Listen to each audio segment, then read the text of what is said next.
En el uso de la voz, el senador Fidel de Médicis Hidalgo, del Grupo Parlamentario del Partido de la Revolución Democrática, para hablar a favor del dictamen hasta por 5 minutos. Ruego a los oradores, para poder concluir en tiempo y forma esta discusión, que se ajusten al tiempo establecido reglamentariamente.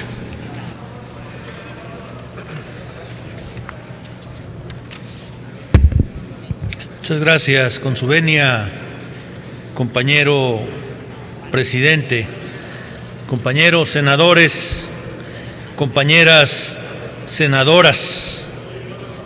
No conozco una conquista laboral que no haya sido producto de la lucha, del sacrificio, de la represión y de la pérdida de la vida de parte de los trabajadores que han luchado para reivindicar sus derechos fundamentales y sus demandas laborales.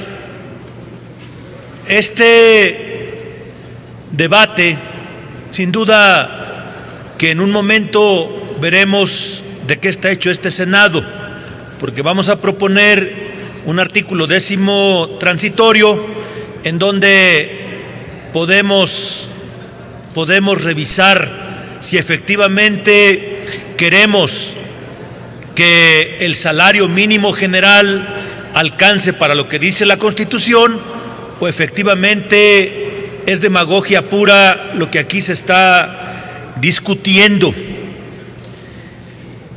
No se puede dar este debate, compañeros senadores, compañeras senadoras, si no se revisa a partir de la lupa de la justicia social.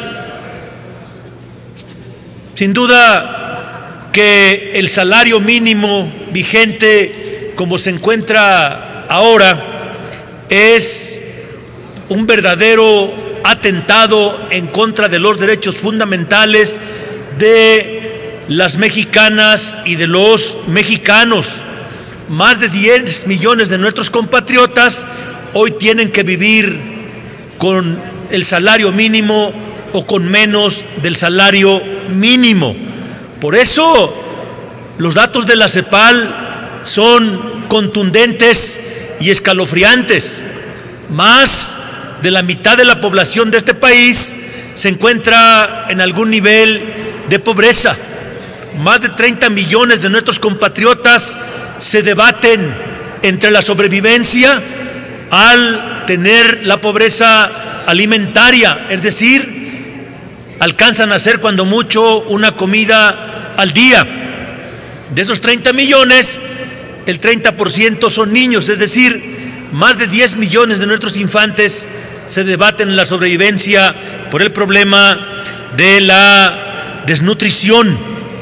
Cuando hablamos de justicia social, se refiere este concepto precisamente a que una vez que se haya incrementado el salario mínimo, el trabajador tenga lo suficiente para vivir de manera digna, no para sobrevivir, para vivir de manera digna, es decir, a partir de tener un empleo, que el salario y la remuneración que se le pague le alcance para tener una vivienda digna, le alcance para que su familia coma 3 veces al día alimentos sanos, suficientes y nutritivos, le alcance para que la salud haga acto de presencia en los hogares pobres de México,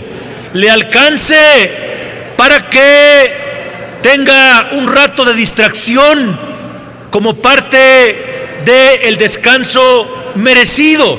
Por eso la lucha de la jornada de 8 horas, 8 horas para el trabajo, 8 horas para la atención de la familia y la recreación, y 8 horas para descansar y estar listo para la siguiente jornada del otro día.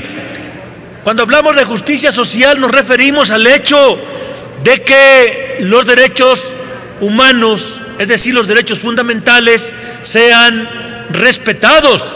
Y evidentemente con este salario mínimo general actual, los derechos fundamentales, como el que señala el artículo 4 de la Constitución, son violados todos los días de manera sistemática. El artículo 4 de la Constitución señala con mucha claridad que los mexicanos y las mexicanas debemos de tener acceso a una alimentación sana, suficiente y nutritiva, y evidentemente todos sabemos aquí que más de 30 millones de nuestros compatriotas no los tienen. Que las clases sociales más desfavorecidas cuenten con una oportunidad de desarrollo, que se fomente la dignidad humana y que la igualdad entre géneros se dé, y que en suma el trabajador, a partir de su remuneración, alcance el bienestar social al que tiene derecho. Esos son los retos que tiene el salario mínimo general. Decirles por último, compañeros senadores, compañeras senadoras, que si esta reforma no logra con el salario mínimo general la justicia social en México, esta reforma será letra muerta. Por su atención, muchas gracias.